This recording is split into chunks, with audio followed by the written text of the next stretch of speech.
Terus bagaimana hubungan dengan anak saya yang sekolah di pesantren, Pak? Ini mau nanya. sudah bersuci atau berwudu. Terima kasih, Kemudian Bapak. wudunya batal. Bismillah, assalamualaikum warahmatullahi wabarakatuh. Alhamdulillah wassalatu wassalamu ala rasulillah wa ala alihi wa sahbihi wa mawalah amma ba'd. Para pemirsa Fatwa TV dan pendengar radio dimanapun Anda berada, Alhamdulillah puji syukur atas kepada Allah Subhanahu wa Ta'ala. Kembali kita dipertemukan di bulan Ramadan, hari keempat ini dalam program live interaktif Hidup Indah dengan Sunnah bersama guru kita Ustadz Dr. M.H. Hasan Ayatullah Hafizahullah Ta'ala, yang guru kita ini merupakan salah satu anggota dari Dewan Fatwa Perhimpunan Al-Irsyad. Kemudian salam dan salam semoga selalu tercurahkan kepada suri tauladan kita Rasul tercinta Nabi Muhammad SAW, dan tentunya kepada keluarga beliau, para sahabat dan orang-orang yang mengikuti beliau dengan baik hingga hari kiamat. Dan pemirsa, Alhamdulillah Ustaz sudah berada di studio bersama kita. Kita sapa beliau terlebih dahulu. Assalamualaikum Ustaz. Waalaikumsalam warahmatullahi wabarakatuh. Ahlan wa sahlan. Ahlan wa sahlan. Hari keempat Ramadan, gimana kabarnya Ustaz? Alhamdulillah. Alhamdulillah. Aman Ustaz ya? Allah kasih kemudahan. Alhamdulillah. Masya Allah. Nanti rencana Idul Fitri pulang kampung atau gimana Ustaz? Pulang kota insyaallah. Pulang kota. Ya. Oh kota. Ya. Barakallahu fiikum Ustaz. Barakallahu Barakallahu sudah hadir bersama kami di studio Ustaz. Barakallahu fiik. Ya, demikianlah pemirsa, alhamdulillah tentunya kita terus doakan guru-guru kita, ustaz-ustaz kita, semoga Allah Subhanahu wa Ta'ala senantiasa memberikan kesehatan, senantiasa memberikan keberkahan umur kepada mereka agar senantiasa memberikan nasihat faidah kepada kita semua.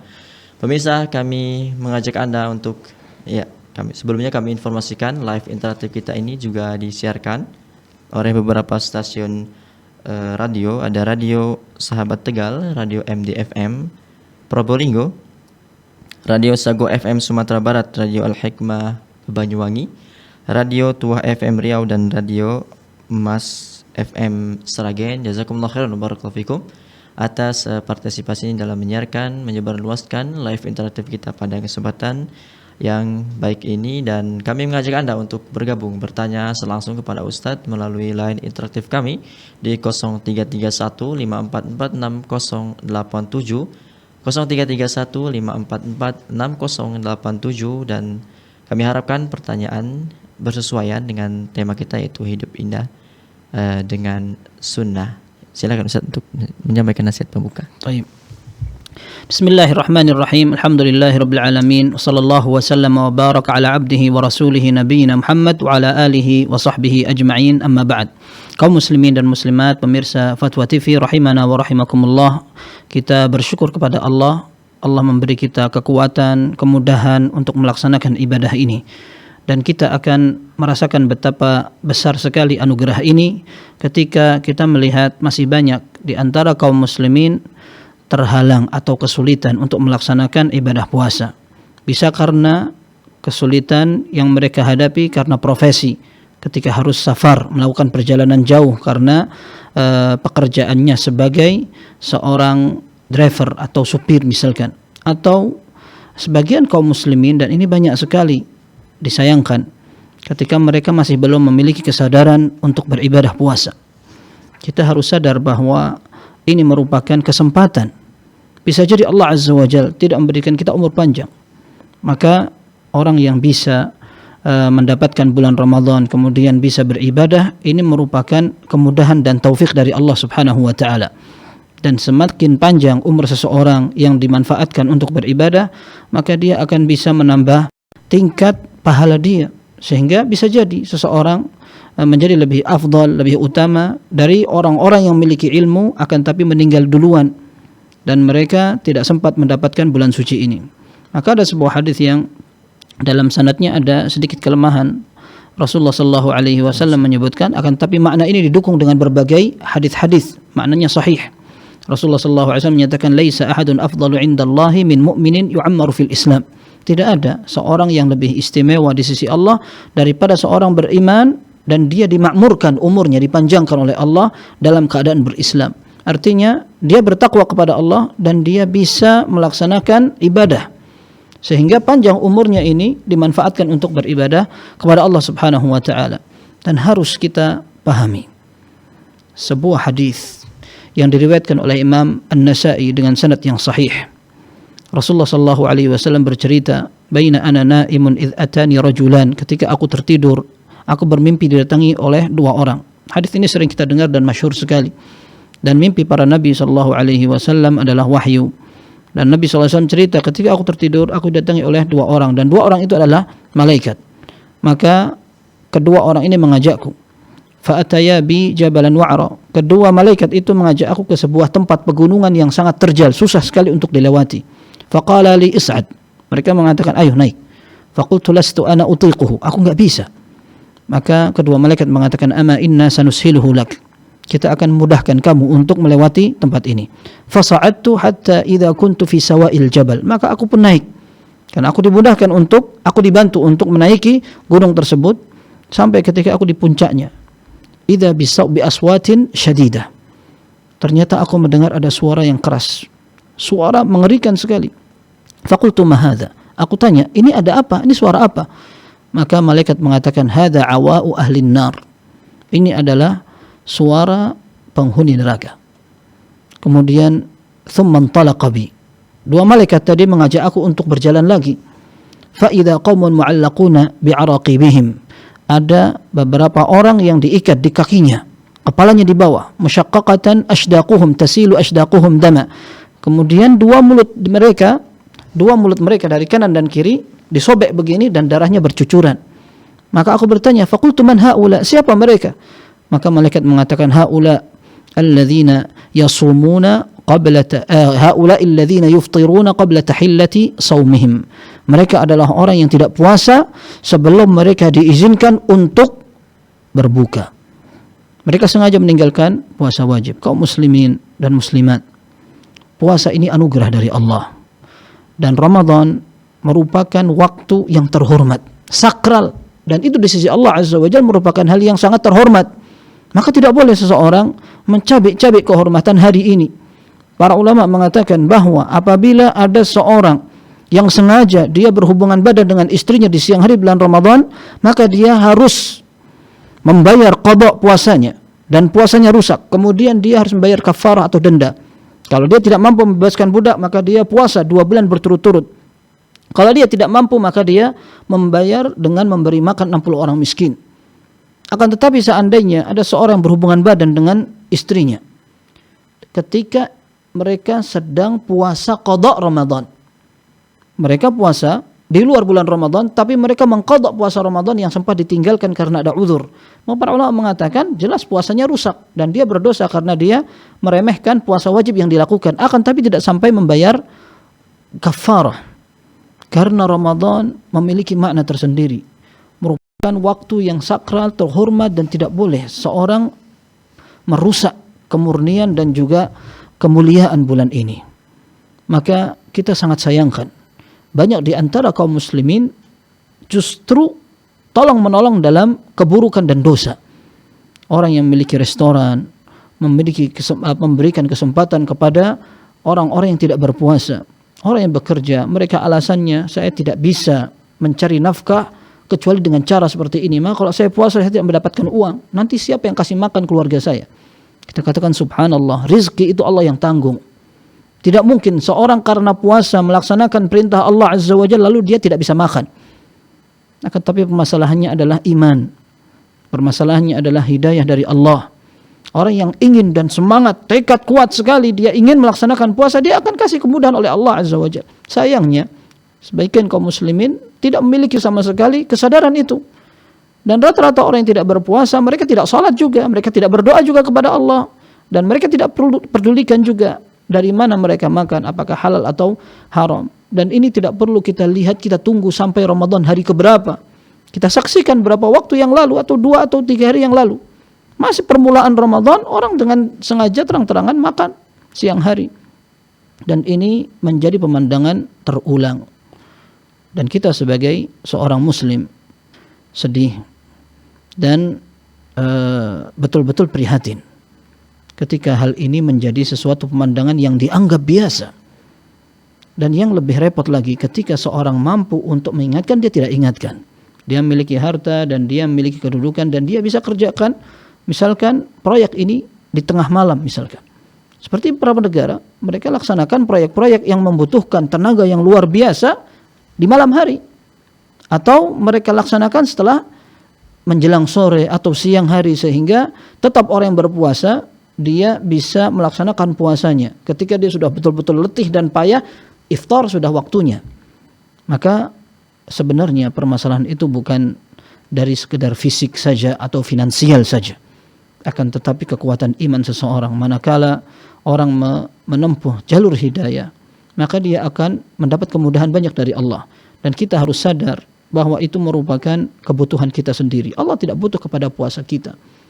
Ketika kita bisa melaksanakan ibadah ini, dan itu semua dari Allah Azza wa Jalla. Allah yang beri kita hidayah, kesadaran, kekuatan, dan itu semua akan kembali keuntungannya kepada kita sendiri. Maka Allah mengatakan, "Faman ihtada fa innama yahtadi li nafsihi wa man dhalla fa innama yadhillu 'alaiha." Siapa yang ingin menempuh jalur hidayah itu untuk dia sendiri. Tapi yang lebih memilih jalur kesesatan, maka dia sendiri akan tanggung kerugiannya. Maka kita hanya mengingatkan, dan hendaklah kaum muslimin betul-betul saling memberi nasihat, tolong menolong untuk mengingatkan.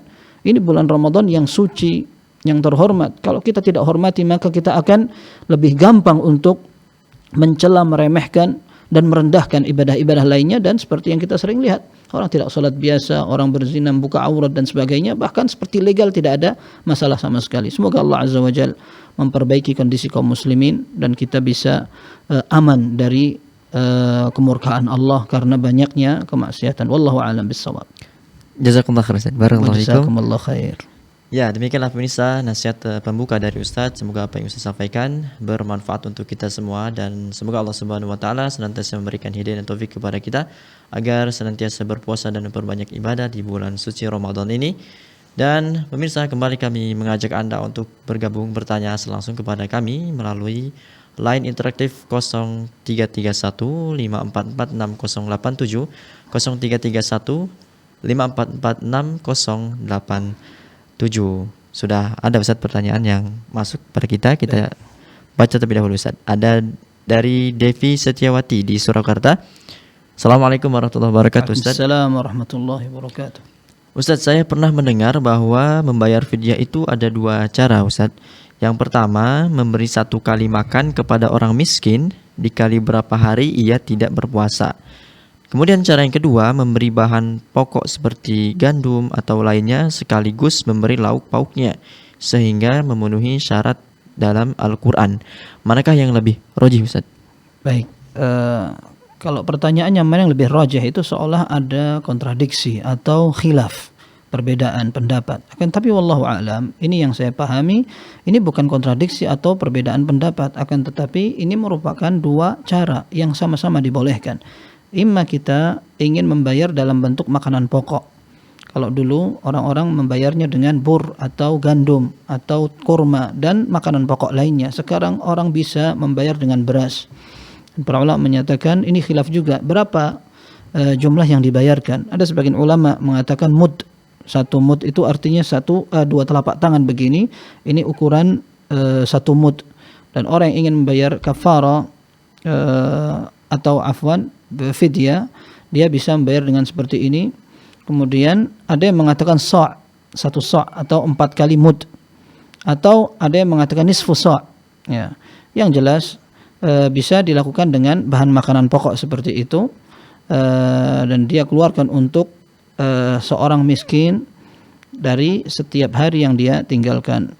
Kemudian bisa juga dia berikan dengan bentuk makanan yang siap saji, makanan dengan lauk dan juga air minumnya, dan ini diberikan kepada orang yang tetap melaksanakan puasa. Artinya dia kasih makan malam hari, akan tapi dia berikan kepada orang yang bisa menjaga puasanya, salatnya dan sebagainya.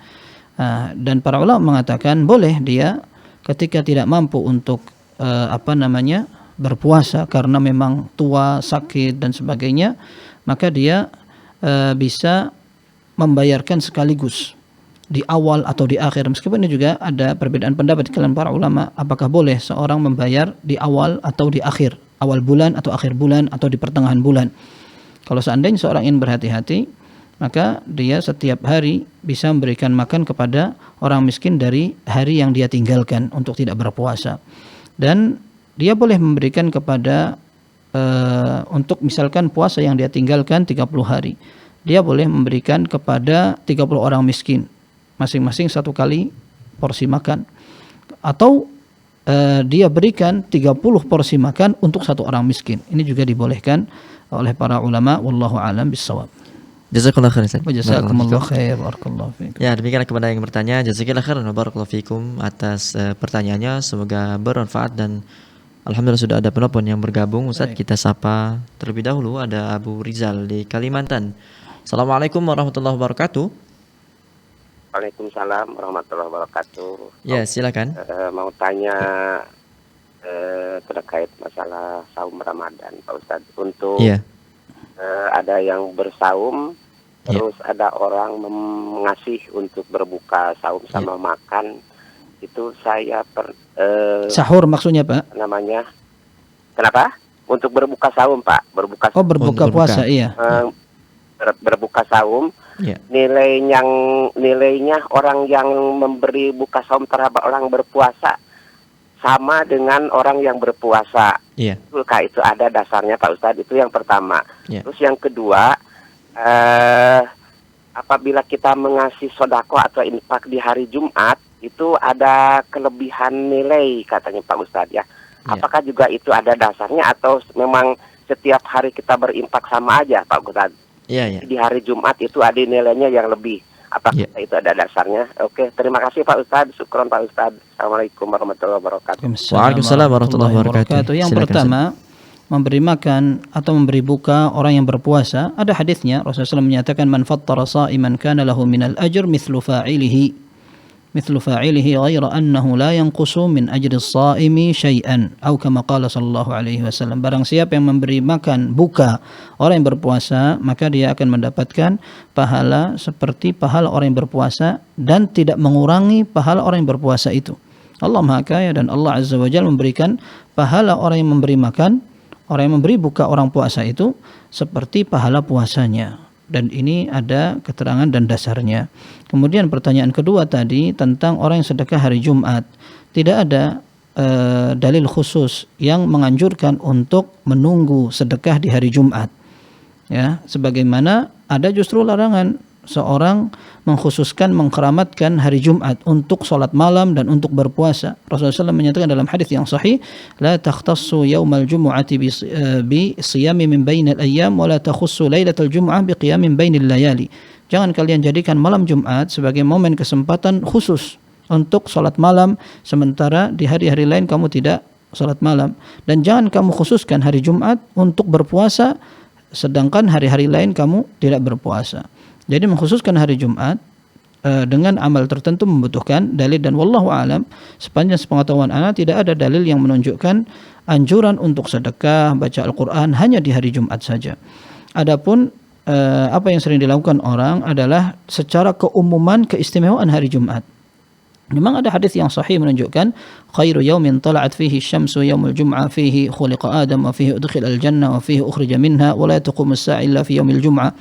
Kata Nabi SAW, hari yang terbaik yang pernah Allah keluarkan matahari terbit adalah hari Jumat.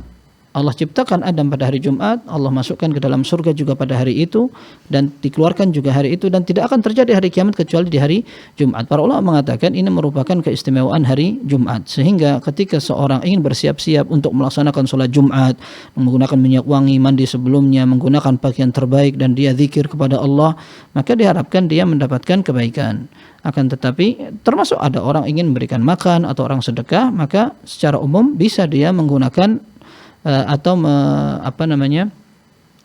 memanfaatkan kesempatan kebaikan di hari tersebut. Akan tetapi kalau diyakini bahwa itu sunnah dan itu memiliki anjuran khusus, maka wallahu alam sepanjang sepengetahuan ana tidak ada dalil yang menunjukkan anjuran sedekah di hari Jumat secara khusus. Wallahu alam bissawab. Barakallahu fikum Ustaz. Barakallahu fiik. Ya, demikianlah kepada Abu Rizal di Kalimantan. Jazakumullah khairan wa barakallahu fikum atas pertanyaannya, dan semoga Allah Subhanahu wa taala senantiasa memberikan hidayah dan taufik kepada Bapak yang bertanya, keluarga dan pemirsa sekalian. Di kesempatan yang ada ini kembali kami mengajak Anda untuk bergabung bersama kami, bertanya secara langsung kepada Ustadz melalui line interaktif kami di 0331 5446 087. 0331 544 6087. Kembali Ustaz, kita bacakan pertanyaan. Ini masalah ini berkaitan dengan game online Ustaz. Assalamualaikum warahmatullahi wabarakatuh Ustaz. Assalamualaikum warahmatullahi wabarakatuh. Kalau kita mabar, maksudnya adalah main game bareng online secara bersama-sama atau berbarengan dari sahur hingga berbuka, tapi tetap puasa, tidak minum, tidak makan, tetap sholat fardu juga. Jadi menunggu waktu buka dengan cara habiskan waktu dengan bermain game ini Ustaz. Bagaimana hukumnya Ustaz? Wallahu alam. Ini kebiasaan anak-anak muda atau anak-anak kecil. Ya, wallahu alam, kalau orang yang sudah tua harusnya tidak melakukan apa yang dijadikan sebagai tindakan yang hanya menghabiskan waktu. Dan ini menunjukkan bahwa dia belum bisa menikmati ibadah di bulan Ramadan. Bukannya memperbanyak amal, akan tetapi berusaha agar puasa ini tidak terasa saja itu. Yang penting kita bisa kembali makan. Ya, dan untuk menghilangkan rasa lapar, maka dia memalingkan perasaan itu dengan main sepuas-puasnya. Ketika kita masih kecil dulu ada permainan yang pakai dadu, kemudian dipakai main, yang penting waktu biar cepat selesai itu. Ya. Dan ini digunakan dalam Sahih Bukhari oleh seorang sahabiyah, seorang sahabat wanita, untuk menyibukkan anaknya agar mereka tidak ngerengek-rengek minta makan sampai datang waktu berbuka baru mereka dikasih makan. Tapi sebelumnya disibukkan dengan mainan itu. Tapi untuk anak kecil, tapi untuk orang dewasa yang sudah wajib berpuasa, hendaklah dia yang pertama dia sadar bahwa dia perlu memanfaatkan waktunya. Ya, dalam hadis yang sahih Rasulullah menyatakan, min husni islamil mar'i tarkuhu ma la ya'nih. Di antara tanda baik Islamnya seseorang adalah dia tinggalkan sesuatu yang tidak bermanfaat. Apa yang tidak bermanfaat disebutkan oleh Syekh Shalih Utsaimin hafizahullah, ada 4 hal. Yang pertama muharramat, hal-hal yang diharamkan. Yang kedua hal-hal yang makruh, ini tidak bermanfaat sama sekali. Yang ketiga adalah fudulul mubahat, sesuatu yang dibolehkan tapi dia berlebih-lebihan makainya. Nah, kemudian yang keempat adalah sesuatu yang masih syubhat, masih rancu, ini boleh apa tidak, ini hukumnya bagaimana dan sebagainya. Maka ini semua masuk dalam kategori sesuatu yang tidak bermanfaat. Apalagi jika seandainya game itu mengandung unsur keharaman, maka jelas itu diharamkan. Kemudian ada lagi satu hadis Rasul sallallahu alaihi wasallam menyatakan, "Man lam yada' qaul az-zur wal 'amal bihi wal jahl, falaysa lillahi hajatun fi ay yada'a ta'amahu wa syarabahu."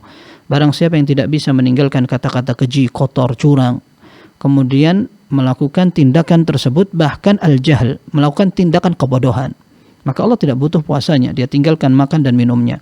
Artinya tindakan kebodohan ini apa? Sesuatu yang tidak mencerminkan seorang pribadi yang berpuasa. Maka orang yang berpuasa perlu mengatur harinya agar dia bisa semakin mendekatkan diri kepada Allah, bukan hanya sekedar dia melewati waktu tidak makan dan minum ini, yang penting cepat selesai. Maka dia seolah-olah sebenarnya tersiksa dengan puasa sampai perlu mengalihkan. Nah, sampai perlu mengalihkan kebiasaan itu dengan permainan saja. Dan subhanallah, ini merupakan tanda orang-orang yang tidak bisa menikmati puasanya. Dan bisa jadi satu saat nanti dia akan terbuat lalai dari salatnya. Tadi dikatakan aku tetap salat. Nah, akan tapi ketika orang asyik dengan permainannya, bisa jadi dia akan sampai lupa untuk melaksanakan salat tersebut. Dan bisa jadi dia akan gampang untuk melakukan yang haram. Sekarang game, nanti akan ada yang lain. Maka wallahu alam, tindakan itu tidak pantas sekali untuk dilakukan. Akan tetapi seseorang berusaha melaksanakan amal yang bermanfaat. Kalaupun capek, lapar, tidak apa-apa, dia tidur, istirahat. Kemudian dia membaca Al-Quran sebisa mungkin, sehari dia batasin atau dia jadikan target tertentu.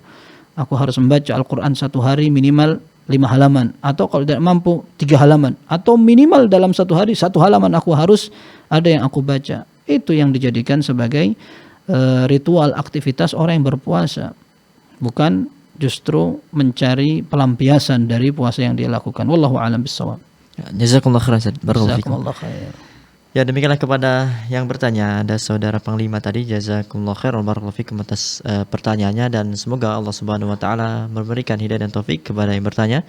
keluarga dan pemirsa semua, dan kembali kita sapa penelpon Ustaz yang sudah Baik. bergabung.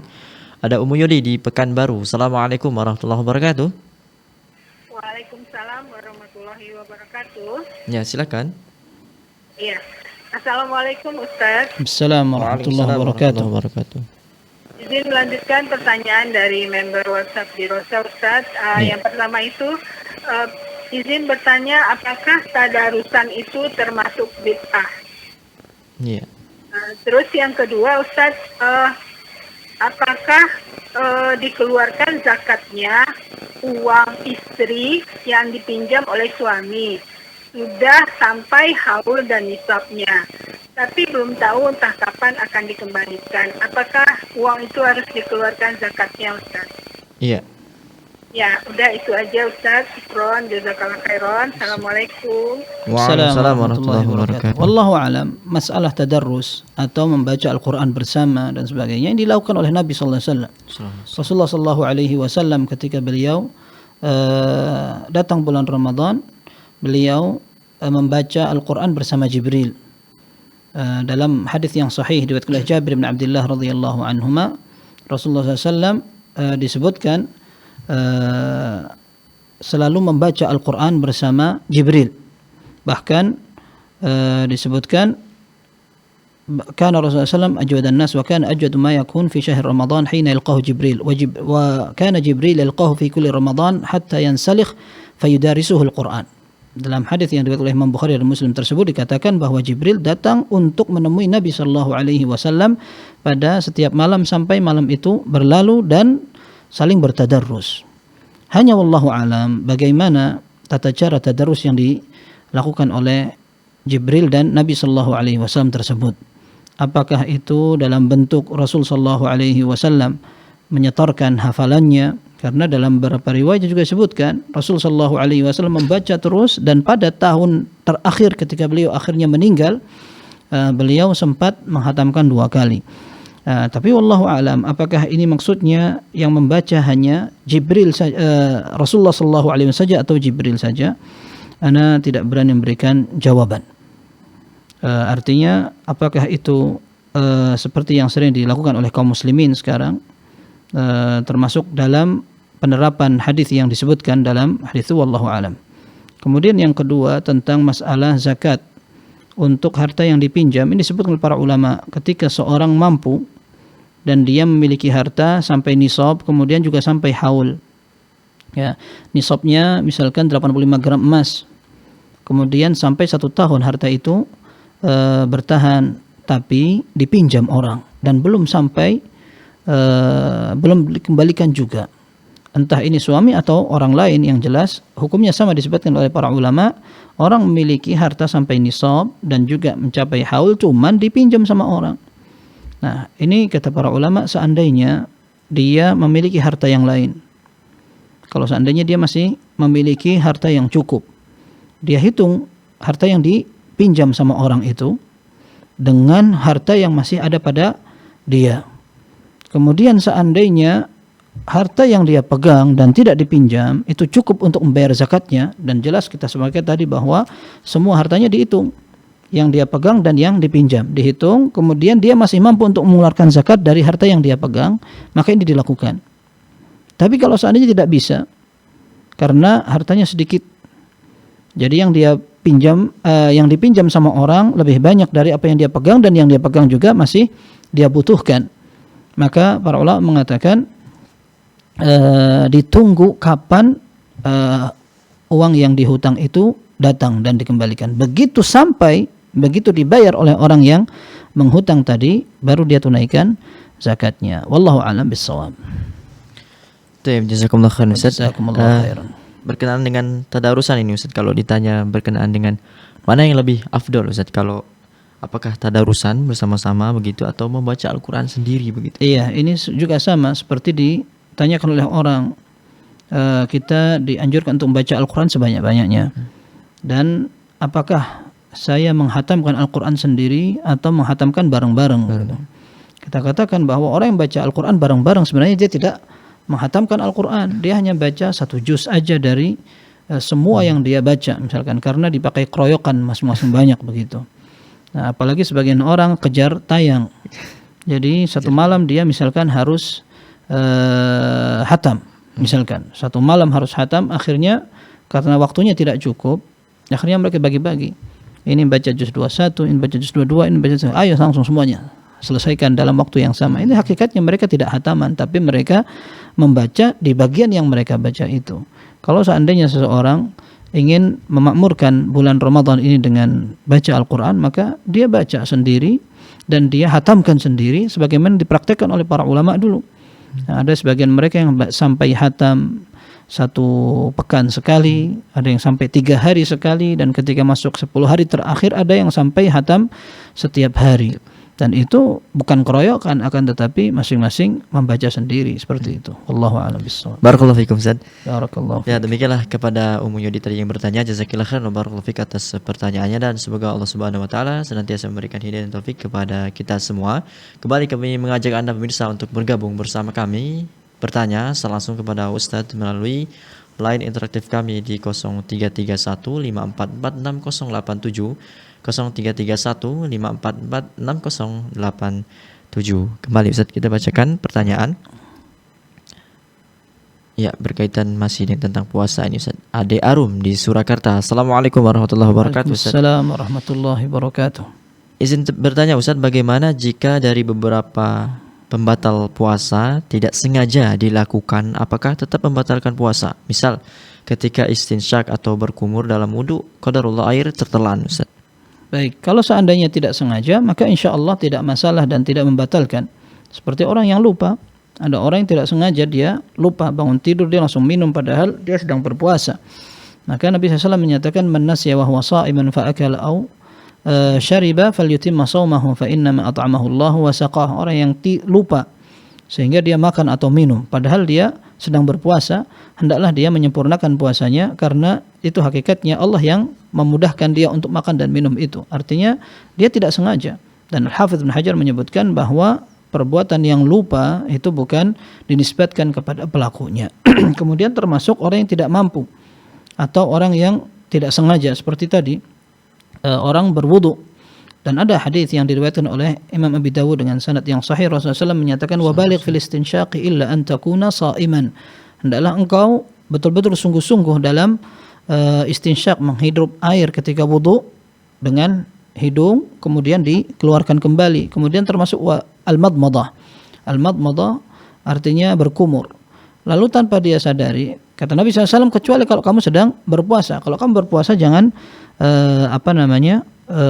terlalu kuat dalam memasukkan air ke dalam hidung atau ketika sedang berkumur dengan mulutnya. Akan tapi seandainya itu terjadi tanpa dia sadari, tanpa dia sengaja, ternyata sebagian air masuk ke dalam kerongkongan, para ulama mengatakan tidak masalah karena dia tidak sengaja dan dia dimaafkan. Wallahu a'lam bishawab. Barakallahu fikum Ustaz. Barakallahu fiik. Ya, demikianlah kepada Ade Arun ya. Jazakumullah khairan barakallahu fikum atas pertanyaannya. Semoga Allah Subhanahu wa taala senantiasa memberikan hidayah dan taufik kepada Ade Arun yang bertanya, keluarga dan pemirsa sekalian. Di sisa waktu yang ada ini, kami mengajak Anda untuk memanfaatkan waktu bertanya langsung kepada Ustadz mengenai permasalahan yang mungkin Anda dapati melalui line interaktif kami di 0331 544 6087, 0331 544 6087. Kembali saat kita bacakan pertanyaan masih berkaitan dengan berpuasa ini. Ada dari Raihan Satria. Assalamualaikum warahmatullahi wabarakatuh Ustaz. Assalamualaikum warahmatullahi wabarakatuh. Oh, sebelumnya maksudnya Singgi Haryono ini. Izin bertanya Ustaz, kondisi sakit yang seperti apa yang bisa menjadi udzur untuk diperbolehkan membatalkan puasa Ustaz? Baik. Ini disebutkan oleh para fuqaha dan dinisbatkan kepada perkataan jumhur, mayoritas ulama, bahwa mereka mengatakan orang yang sakit apabila tidak terhalang dari berpuasa, maka kewajiban asalnya dia tetap wajib berpuasa. Akan tetapi ada beberapa kriteria penyakit yang membuat orang yang berpuasa terganggu. Di antaranya adalah apabila dengan berpuasa sakitnya bertambah. Atau kalau seandainya tidak bertambah, maka kemungkinan sembuh menjadi terhalang dan tertunda. Atau kalau tidak, dia tidak tambah sakit dan juga tidak tertunda kesembuhannya, cuman dia lemah sekali dengan penyakitnya. Dengan sakit itu dia merasa betul-betul lemah, tidak mampu untuk melaksanakan puasa. Dan para ulama juga memberikan hukum yang sama untuk semua penyakit yang membuat orang kesulitan dalam berpuasa karena penyakit yang dia derita. Maka semua kriteria ini menjadi penyebab dibolehkannya seorang yang sakit untuk tidak berpuasa. Terlebih ketika penyakit itu sampai diberi vonis oleh dokter yang terpercaya bahwa orang ini tidak boleh sama sekali melaksanakan puasa. Seperti orang yang betul-betul memiliki sakit lambung yang akut, mah dan sebagainya, tidak boleh terlambat makan. Kemudian orang yang na'udzubillah, mudah-mudahan kita dijaga oleh Allah, misalkan ada orang yang terkena penyakit kanker dan dia harus terus-menerus diikuti dengan obat dan sebagainya, atau orang yang punya penyakit gula yang sudah parah, atau orang yang gagal ginjal dan dia harus melakukan berbagai pengobatan, maka mereka tidak masalah untuk tidak berpuasa dan mereka bayar fidyah. Seperti itu. Wallahu a'lam bishawab. Ustaz, apakah harus berkaitan dengan dokter tadi, Ustaz? Apakah harus bertanya terlebih dahulu kepada dokter apa bagaimana? Kalau seandainya ya otomatis, karena hal itu biasanya tidak bisa disimpulkan sendiri kecuali orang yang merasa bahwa dia tidak mampu untuk melaksanakan karena dia betul-betul merasa payah, lemah dan tidak mampu untuk mengerjakannya. Ini sama dengan wanita yang menyusui. Ketika dia menyusui maka dia tidak mampu untuk berpuasa karena betul-betul lemah dan lapar sekali. Maka dia tanpa bertanya kepada dokter juga dia sudah rasakan sendiri. Seperti itu. Wallahu a'lam. Jazakallahu khairan, Ustaz. Jazakumullahu khairan. Ya, demikianlah kepada Singgi Haryono di Surakarta. Jazakallahu khairan wa barakallahu fikum atas pertanyaannya. Semoga bermanfaat dan semoga Allah Subhanahu wa taala senantiasa memberikan hidayah dan taufik kepada yang bertanya, keluarga dan pemirsa sekalian. Kembali Ustaz, kita bacakan pertanyaan dari Raihan Satria. Assalamualaikum warahmatullahi wabarakatuh, Ustaz. Waalaikumsalam warahmatullahi wabarakatuh. Kenapa suntik insulin dan obat jantung di bawah lidah dihukumi boleh dilakukan saat puasa, padahal keduanya juga membuat tubuh segar dan termasuk memasukkan zat atau nutrisi ke tubuh, Ustaz? Baik. Para ulama mengatakan bahwa pembatal puasa adalah makan dan minum. Makan dan minum atau yang semakna dengan makan dan minum. Orang makan, minum sekalipun obat, kalau seandainya dilakukan dengan dimakan atau diminum atau dengan air apalagi, maka itu hukumnya sama, membatalkan puasa. Demikian pula orang yang tidak makan dan minum tapi fungsi obat tersebut seperti gizi. Kayak orang infus misalkan, dia tidak makan dan minum, tidak lewat kerongkongannya, tapi ketika dia masukin jarum infus, kemudian dia masukkan itu cairan yang banyak dan dia akan menjadi segar. Adapun obat lain yang tidak bersifat makan dan minum, akan tapi hanya murni penyembuhan saja, maka para ulama mengatakan itu tidak membatalkan puasa. Sekalipun terkadang tetes mata misalkan tersisa rasa pahitnya di tenggorokan, atau tetes hidung, tetes telinga dan sebagainya akan berimbas pada pahit. Rasa pahit di tenggorokan, para ulama mengatakan itu bukan makan dan minum yang bisa membatalkan puasa. Kemudian tadi pertanyaannya, misalkan obat jantung, sekalipun dia tidak seperti makan dan minum tapi membuat segar, tidak setiap yang membuat segar dihukumi sama seperti orang makan. Ya, orang yang sakit parah dia dan seperti sudah mau mati, tahu-tahu dia disuntik dengan suntikan bius sehingga sakitnya sudah hilang. Ya, sakitnya tidak terasa, itu sakitnya tidak hilang tapi dia sudah tidak terasa, maka dia seolah sembuh dan segar kembali. Maka segar yang dia rasakan ini bukan karena disamakan dengan makan dan minum, akan tapi ini adalah obat yang digunakan untuk mematikan rasa sakit yang dia alami tadi. Wallahu alam, seperti itu. Sedikit menanggapi Ustaz. Anda pernah mendengar Ustaz secara langsung gitu dari seorang khatib itu mengatakan bahwasanya korek kuping itu membatalkan puasa, Ustaz? Apakah ada mungkin dalam mazhab tertentu atau bagaimana? Wallahu alam, sepanjang sepengetahuan ana tidak. Bahkan bukan hanya korek telinga, kotoran agar dikeluarkan, bahkan seandainya ada tetes telinga yang dimasukkan ke dalam telinganya untuk membersihkan misalkan, dan itu akan menyambung kepada beberapa organ seperti tenggorokan, maka para ulama mengatakan tidak membatalkan, apalagi sekedar mengeluarkan kotoran. mengeluarkan kotoran telinga atau kotoran hidung tidak sampai membatalkan puasa. Wallahu a'lam bishawab. Barakallahu fikum Ustaz. Barakallahu fiik. Ya, demikianlah kami ucapkan tadi kepada penanya Rehan Satria, jazakumullah khairan barakallahu fikum atas pertanyaannya. Kembali kami mengajak pemirsa untuk bergabung bersama kami bertanya langsung kepada Ustadz melalui line interaktif kami di 0331 5446 087 0331 5446 087 dan sembari kita menunggu penelpon yang bergabung kembali Ustadz kita bacakan pertanyaan. Baik. Dari Muhammad Anugrah. Assalamualaikum warahmatullahi wabarakatuh Ustadz. Assalamualaikum warahmatullahi wabarakatuh. Pertanyaannya apakah boleh beriktikaf hanya di malam hari saja sedangkan siang harinya bekerja? Apakah iktikafnya sah Ustaz? Iya. Iktikaf artinya adalah seseorang tinggal di masjid untuk beribadah kepada Allah. Itu merupakan definisi secara fikih dan syar'i. Artinya orang tinggal di masjid tujuannya adalah untuk beribadah dan mendekatkan diri kepada Allah. Dan para ulama berbeda pendapat seberapa batas minimal orang yang melaksanakan iktikaf. Dan tentu yang paling afdal adalah orang yang bisa iktikaf sesuai dengan kebiasaan Nabi sallallahu alaihi wasallam 10 hari terakhir di bulan Ramadan. Dia masuk dari sejak malam tanggal 21 sampai akhir bulan Ramadan setelah dinyatakan hilal bulan Syawal muncul dan besoknya akan berhari raya. Bahkan Nabi sallallahu alaihi wasallam keluar dari tempat iktikafnya di pagi hari sebelum berhari raya. Intinya itu yang afdal. Dan para ulama tidak ada yang berkhilaf atau berselisih pendapat. Hanya seberapa batas minimalnya, ini para ulama berbeda pendapat apakah 1 hari, setengah hari, atau bahkan 1 saat saja seorang sudah bisa dinyatakan iktikaf. Sebagian mazhab mengatakan minimal orang iktikaf adalah 1 hari, 1 malam. Karena berdasar dengan hadis Umar radhiyallahu anhu yang pernah bernazar, ya Rasulullah inni nazartu an a'takifa yauman wa fi riwayatin lailatan fil Masjidil Haram. Ya Rasul, aku pernah punya nazar ketika masa jahiliyah. Dalam beberapa riwayat dikatakan wa ana musyrik, ketika aku masih syirik. Masih belum tahu Islam. Aku pengen untuk iktikaf di Masjidil Haram.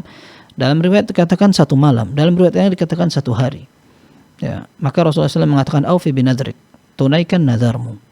Ini para ulama mengatakan bahwa nazar yang pernah disampaikan pada saat seorang musyrik kemudian dia masuk Islam, maka perlu ditunaikan. Nah, para ulama mengambil kesimpulan dari hadis tersebut, berarti minimalnya orang mau iktikaf itu 1 hari. Dalam riwayat 1 malam.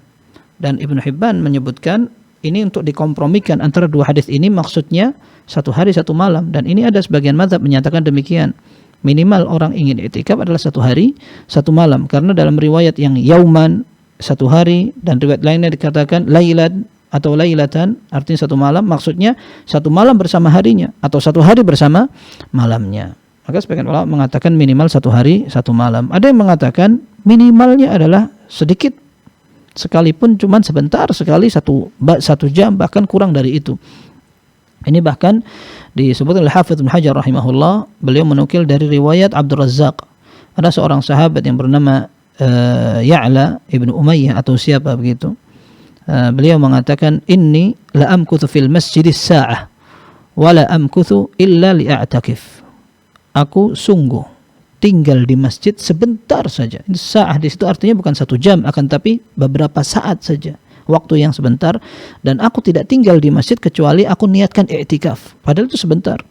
Maka dari riwayat itu disimpulkan bahwa iktikaf tidak ada batas minimalnya. Maka ketika ada orang yang hanya mampu di malam hari, maka itu sudah sah. Ya, hanya ketika seseorang keluar dari masjid, maka iktikafnya batal.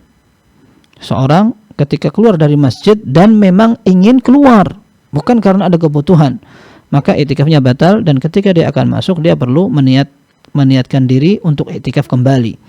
Ya, kecuali kalau orang keluar dari masjid bukan karena hanya pengen keluar, akan tapi karena kebutuhan, seperti dalam hadis yang diriwayatkan oleh Imam Bukhari dan Muslim dari Aisyah radhiyallahu anha, wa kana la yakhruju illa li hajatil insan. Nabi SAW tidak pernah keluar dari masjid kecuali karena kebutuhan manusia yang wajar. Nah, disebutkan oleh seorang ulama ahli hadis yang bernama Ibnu Syihab Az-Zuhri, maksudnya adalah al-baulu wal ghaid. Artinya kebutuhan manusia yang wajar untuk buang air.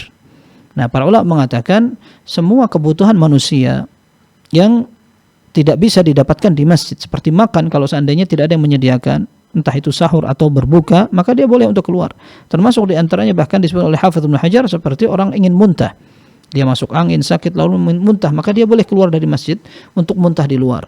Kemudian ketika dia ingin bersuci juga demikian, dia boleh untuk keluar dari masjid karena ada kebutuhan itu, kemudian masuk lagi ke masjid. Adapun seorang keluar dari masjid tanpa ada uzur, maka i'tikafnya batal. I'tikafnya batal dan dia perlu meniatkan kembali. Berarti orang yang hanya ingin i'tikaf malam hari saja, maka i'tikafnya sahih. I'tikafnya sah dan dia nanti ketika akan datang untuk i'tikaf lagi, dia niat lagi seperti itu. Wallahu a'lam bissawab.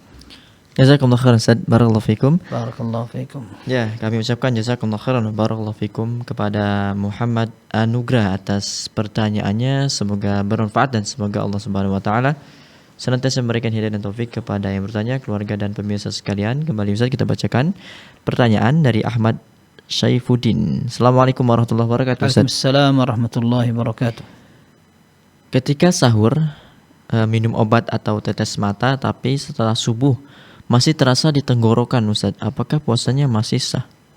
Ya, ini yang seperti kita sebutkan tadi, bahwa para ulama mengatakan yang tidak bersifat makan dan minum sekalipun tersisa rasa pahitnya seperti tetes mata, tetes hidung atau tetes telinga, di tenggorokan ada terasa sakitnya atau rasa obatnya, maka tidak mengapa. Para ulama mengatakan itu merupakan hal yang ma'dzur atau dimaafkan dan dimaklumi. Wallahu a'lam bissawab. Baik Ustaz, kembali ini Ustaz, pertanyaan yang berkaitan hampir sama, tapi ini dia penggunaan inhaler apabila sudah berusaha untuk tidak menghirup tetapi tidak kuat, atau apakah batal puasanya penggunaan inhaler Ustaz? Wallahu a'lam tidak, karena itu juga seperti kita sebutkan bukan makanan, bukan makanan, dan termasuk seperti yang sering digunakan oleh orang-orang yang sedang penyakit sesak nafas, asma dan sebagainya, hingga dia harus menggunakan semprotan.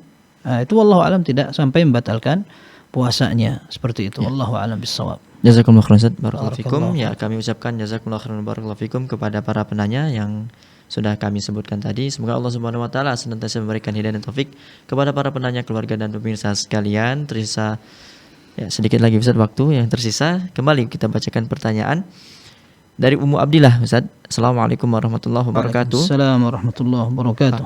Muhammad Baskoro maksud kami. Terkait i'tikaf Ustaz, amalan apa yang perlu diperbanyak antara sholat atau membaca Al-Quran di i'tikaf itu Ustaz? Baik, i'tikaf ketika kita tinggal di dalam masjid, maka tujuan utamanya adalah kita beribadah dan mendekatkan diri kepada Allah Subhanahu wa taala. Dan di antara ibadah yang paling afdal adalah salat.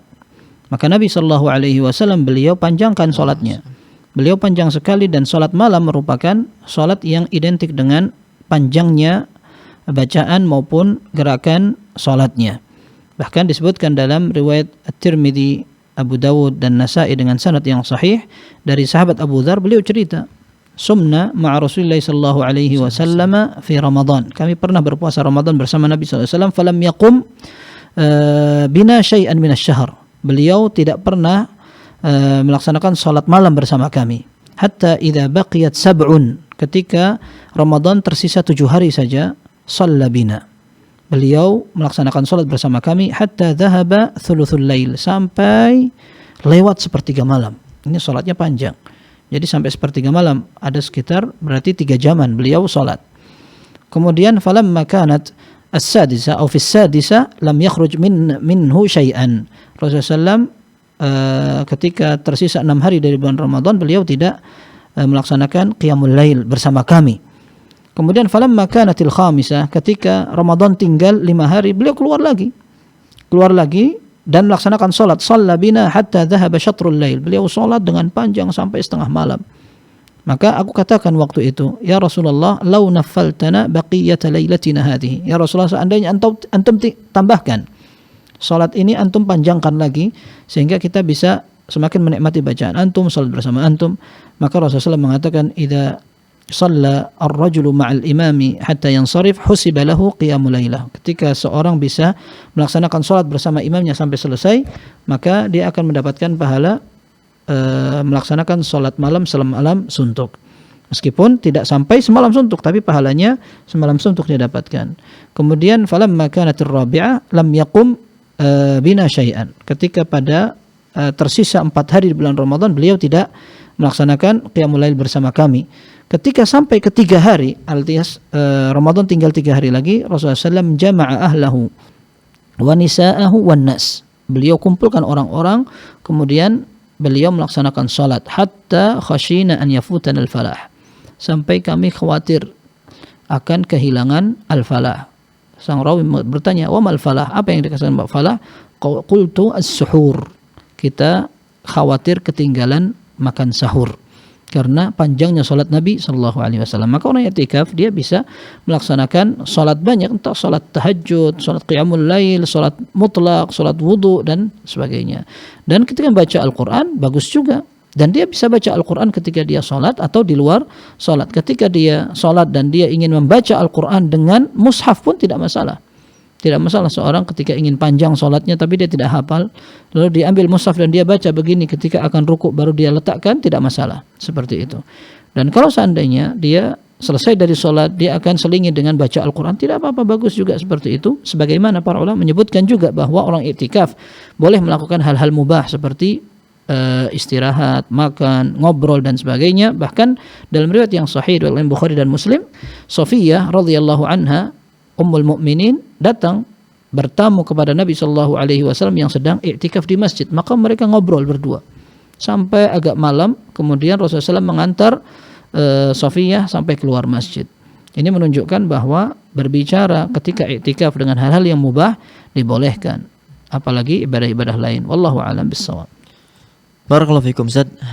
Satu pertanyaan terakhir Ustaz, kita bacakan dari Anis. Assalamualaikum warahmatullahi wabarakatuh Ustaz. Assalamualaikum warahmatullahi wabarakatuh. Izin bertanya Ustaz, bagaimana jika kita memberi makanan halal di tempat orang non muslim? Sebagaimana yang kita ketahui, orang tersebut suka memasak babi dan suka memanggang anjing. Bagaimana hukumnya makanan tersebut? Apakah halal atau haram karena sudah terkontaminasi najis anjing dan babi Ustaz? Iya. Ini disebutkan oleh para fuqaha, para ulama ahli fikih dalam pembahasan bejana. Bolehkah seorang menggunakan bejana orang-orang kafir yang notabene mereka tidak perhatian dengan masalah najis?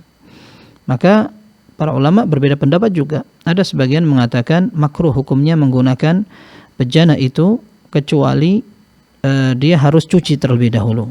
Kalau dia sudah cuci maka aman. Ada yang mengatakan hukum asalnya mubah sampai dia tahu bahwa memang bejana itu digunakan untuk najis. Sekalipun kebiasaan mereka tidak perhatian sama najis, akan tapi ketika kita tahu bahwa tempat itu dipakai untuk hal yang najis, maka kita haram untuk menggunakan itu atau makruh, tapi kita harus segera mencucinya. Ada yang mengatakan hukum asalnya tidak boleh sama sekali. Nah, ada yang mengatakan mubah, boleh 100% dan sebagainya. Tapi intinya wallahu alam, ada seorang sahabat pernah mengatakan, namanya Abu Tha'labah Al-Khushani radhiyallahu anhu, ya Rasulullah, inna bi ardi qaumin ahli kitab afana'kulu fi aniyatihim. Ya Rasulullah, kita tinggal di bumi orang-orang ahlul kitab, di tempat orang-orang ahlul kitab. Apakah kita dibolehkan untuk makan dengan tempat-tempat makan mereka? Maka Rasulullah mengatakan, la ta'kulu fiha illa alla tajidu ghairaha faghsiluha thumma kulu fiha. Jangan kalian makan di situ kecuali kalau kalian tidak dapat lagi tempat lain, maka silahkan makan di situ, tapi harus kalian cuci terlebih dahulu. Dan ini bisa jadi merupakan pendapat yang hati-hati. Ya, hati-hati sehingga kita tidak terjerumus ke dalam hal yang rancu. Wallahu a'lam bissawab. Barakallahu fikum Ustaz. Alhamdulillah berakhir sudah perjumpaan kita Ustaz pada siang hari ini. Jazakumullah khairan wa barakallahu fikum atas waktu dan ilmunya Ustaz. Barakallahu fiik. Hayakumullah. Ya, pemirsa Fatwa TV dan pendengar radio dimanapun berada, karena keterbatasan waktu yang ada, maka berakhir perjumpaan kita pada live interaktif kali ini. Dan Anda terus dapat menyaksikan live interaktif Fatwa TV dari Senin hingga Jumat. Dan bagi Anda yang ingin mengetahui informasi seputar Fatwa TV, Anda dapat mengunjungi website kami di www.fatwatv.id. Kemudian untuk mengupdate tanya jawab di www.dewanfatwa.com/tanya jawab. Dan Kami mengajak Anda kaum muslimin dimanapun berada ya untuk bergabung bersama kami dalam syiar dakwah Islam melalui rekening aktif yang dapat Anda saksikan di layar kaca Anda. Kami mengajak kaum muslimin dimanapun berada di bulan suci Ramadan ini untuk bergabung bersama kami dalam syiar dakwah Islam melalui rekening aktif yang dapat Anda saksikan di layar kaca Anda. Akhirnya semoga apa yang Ustaz sampaikan pada perjumpaan kali ini bermanfaat untuk kita semua. Kita akhiri perjumpaan kita dengan doa kafaratul majlis. Subhanakallahumma wa bihamdika asyhadu an la ilaha illa anta astaghfiruka wa atubu ilaik. Wassallallahu ala sayyidina Muhammad. Wassalamualaikum warahmatullahi wabarakatuh. Ya Allah. Terus bagaimana hubungan dengan anak saya yang sekolah di pesantren, Pak? Ini mau nanya. Sudah bersuci atau berwudu. Terima kasih, Kemudian Bapak. bersentuhan dengan suami, apakah waktunya